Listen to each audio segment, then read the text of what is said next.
Malcolm is kind of a dream and also very daunting.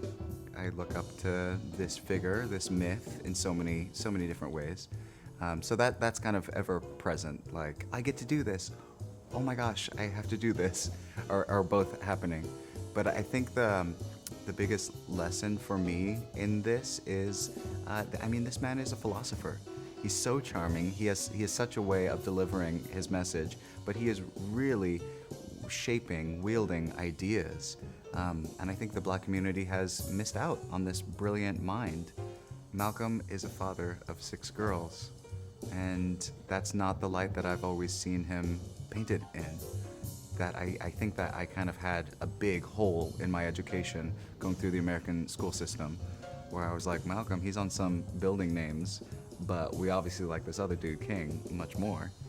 So in my second education, when I'm, early 20s, learning about this man, it was a lot about his rhetoric around violence, his philosophy around violence, and that became very important to me. But in actually spending the time to pore over his autobiography, the new book that came out, his letters, his speeches, his videos, he's such a wonderful human. He's so charming. And I never really knew he was a father. It's not a part of his celebrity status that I was shown. And it makes sense to me, knowing him as a philosopher and how much he cared about taking care of people, that he would have that element to his life. And I'm glad we get to see it in this piece.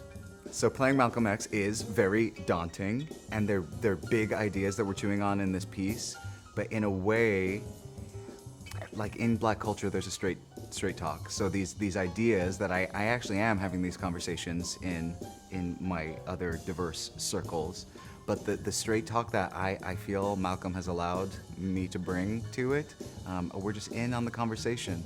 And there is a kind of levity to that. There's a kind of beauty that these really hard, difficult, sometimes violent conversations are actually happening because of ultimate humanity.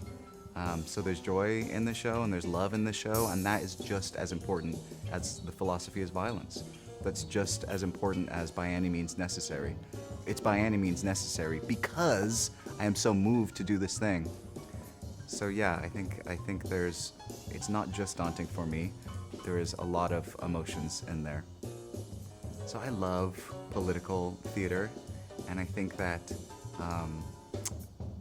I just love manipulating an audience. I love geeking out about things like that. But a really good political theater, to me, you don't know what it's about. Any good play, you don't really know what it's about. It's about so many things and ties them all together and makes those synapses fire all in such a beautiful, harmonious way.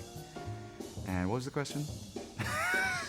So I think that leaving this piece, there's a lot to leave with, and a big part of it is I want you to know who Malcolm was. I want you to see that he was a father, that there was so many other elements to him, that the way he has been politicized is not the only person he is.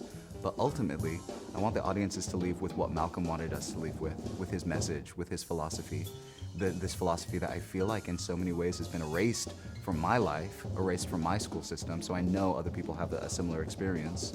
I think that's what it is time for his mind to be resurrected in the Black imagination.